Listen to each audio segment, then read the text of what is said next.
Oi galera do Museu do Brasileirão 2009, eu estou aqui para cumprir o primeiro desafio determinado pela produção, que é contar a história de um ídolo do seu time, do maior ídolo do seu clube. Bom, eu sou candidata ao Museu do Esporte, como muitos já sabem. Fui candidata ano passado, fiquei entre as 3 classificadas e esse ano eu vim para tentar ser realmente a musa do esporte. Bom, gente, poderiam ser vários os ídolos do esporte. Podia ser o Roberto Coração de Leão, poderia ser o Dada Maravilha, o Ribamar, o Jackson, o Bosco, o Leonardo, Juninho Pernambucano, Duval, o Magali, Gaúcho e até mesmo o próprio Ciro. Bom, mas eu escolhi o Ademir Marques Menezes, o famoso Queixada. Ademir não foi só um jogador do esporte, foi um jogador de outros clubes e foi jogador também da seleção brasileira. Ademir Marques Menezes nasceu aqui em Recife em 8 de novembro de 1992, faleceu no Rio de Janeiro em 11 de maio de 1996. Sua posição era ponta de lança, era um jogador bem versátil quanto ao ataque, jogava em qualquer posição do ataque. Um dos maiores artilheiros de Copa do Mundo, fez 9 gols em uma única Copa.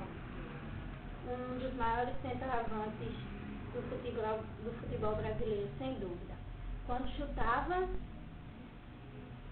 não tinha jeito de não ser gol, ele não errava. Ele era simplesmente uma máquina de fazer gols. Todo mundo queria ser Ademir Menezes. Ademir ficou muito frustrado quando perdeu a Copa de 50. Ele não conseguiu ganhar uma Copa do Mundo pelo Brasil, mas teve outros títulos.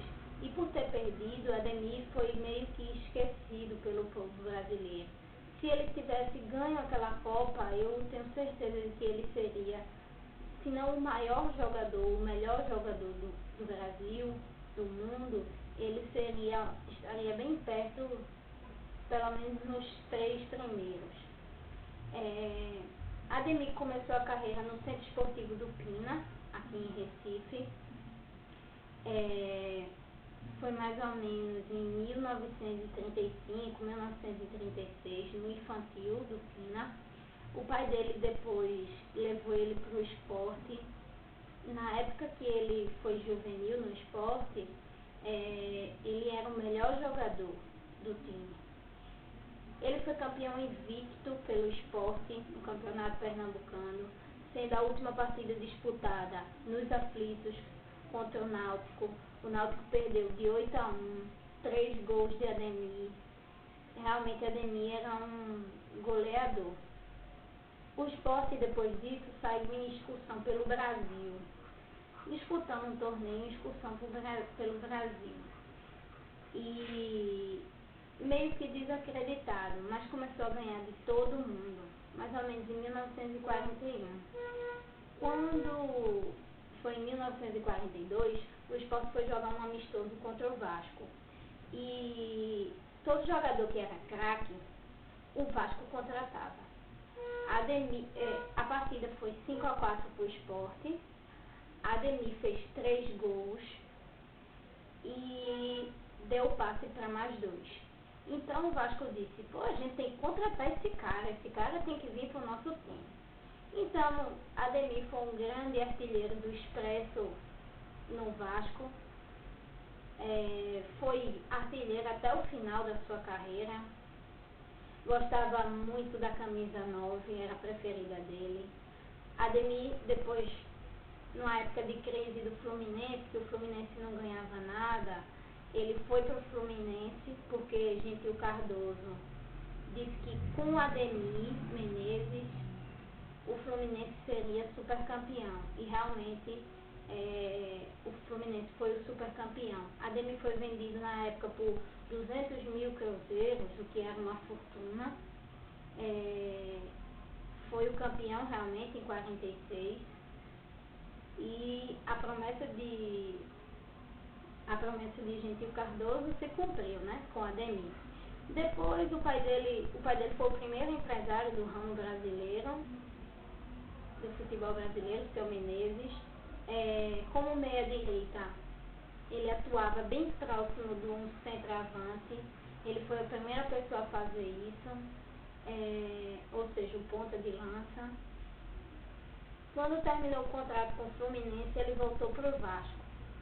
Em 1950, 11 jogadores do Vasco foram contratados para a seleção brasileira. Então, Ademir foi contratado junto com a seleção. O Brasil passou a se engajar, a torcer, a população se animou com a Copa.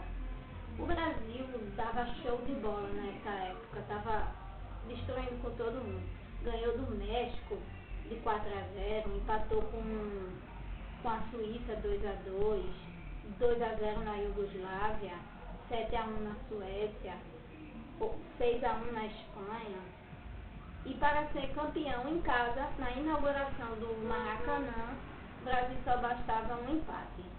E infelizmente o Brasil começou ganhando de 1-0, mas o time do Uruguai virou para 2-0. O Brasil era superior ao Uruguai, porém ninguém sabe o que aconteceu naquela partida. Ademir tentou até o último momento, quase fez um gol no finalzinho do jogo. Se tivesse feito, seria o ídolo da história. A história seria Pelé ou Ademir? Ademir ou Pelé? E ele disse numa entrevista que sentia que não era ele, que não se conheceu naquela partida. Ele é um dos grandes ídolos realmente do futebol, é o meu grande ídolo do Esporte Clube do Recife. Tem uma estátua em frente ao Clube do Esporte dele. Muita gente não sabe de quem é a estátua, não sabe a história de Ademir, mas Ademir, sem dúvida, para mim, é o grande ídolo do time do esporte. Ele depois ainda comandou o Brasil no Campeonato Pan-Americano de 52 no Chile, ganhou por 3-0, 2 gols dele, derrotou o Uruguai, teve uma revanche, né? A última partida de Ademir foi pelo esporte, como profissional foi pelo esporte. E o esporte jogou contra o Bahia e venceu por 2-0 na Ilha do Retiro. E Ademir dizia uma coisa que eu acho lindo para um jogador daqueles tempos românticos, daquele tempo lírico que o futebol vivia. Ademir disse que se o futebol quisesse dar um presente a ele, bastasse que desse uma tarde toda de futebol só e gols. Então, a gente vê a beleza do que é um jogador que se esforça, que joga, que faz aquilo de coração, que ama o futebol. Para mim, Ademir Marques Menezes é sem dúvida o grande ídolo do Esporte Clube do Recife, mesmo que a maioria da torcida não conheça, não saiba, mas eu tenho certeza que algumas pessoas que ainda estão vivas e que viveram naquela época se lembram muito bem de Ademir Menezes. Ademir Menezes, sem dúvida nenhuma, foi o melhor. Bom, gente, termino por aqui. Espero que tenham gostado. Votem em mim para a Musa do Esporte. E muitos, muitos, muitos beijos.